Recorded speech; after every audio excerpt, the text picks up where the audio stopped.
Hello friends, this is technical Dev.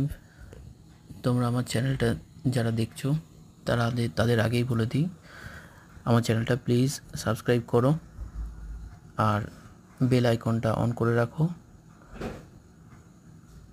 R like করো তো অবশ্যই। তো এই বোর্ডটা হচ্ছে নার্জো 30A। বোর্ডটা চালুই ছিল, তো হঠাৎ করে হিটিং ইস্যু দেখায়। তো আমি শর্ট ফাইন্ড করার জন্য প্রথম পাওয়ার সেকশনটায় প্রচণ্ড হিট হচ্ছিল। তো শর্ট ফাইন্ড করতে গিয়ে দেখলাম এএমসির পাশে যে ক্যাপ ছিল সেখানে ক্যাপগুলো শর্ট দেখাচ্ছে কয়েকটা।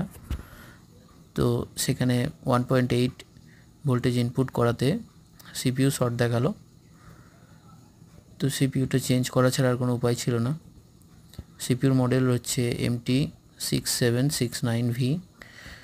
তো এই সিপিইউ আমার কাছে একটা ছিল, তো সেই সিপিইউটাই এখন চেঞ্জ করছি। তোমরা দেখছো সিপিইউটাকে বল করা হচ্ছে। বল করার জন্য যে ব্লোয়ারটা ব্যবহার করা হচ্ছে এটা হচ্ছে কুইকের 2008 এবং হিট আছে 280, এয়ার আছে 80। তো সিপিইউটা তোমরা দেখছো বল করা হয়ে গেল, বল করে নিলাম। এবার সিপিইউটাকে আমরা বোর্ডেতে বসাবো। বোর্ডটা আমি আগে থেকেই ক্লিন করে রেখেছি যাতে সময়টা কম লাগে, তোমরা ধৈর্য না হারিয়ে ফেলো। তাই সিপিইউটাকে ঠিকঠাক প্রেস করে নিয়ে এবার হিট দেওয়া হলো। হিট আছে 350, এয়ার আছে 80, বসানো হয়ে গেল। সেট অন হয়ে গেছে।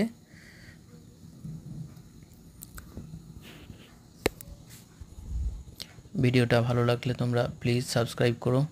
আবারও বলছি, সাবস্ক্রাইব করে পাশে থেকো। Thank you.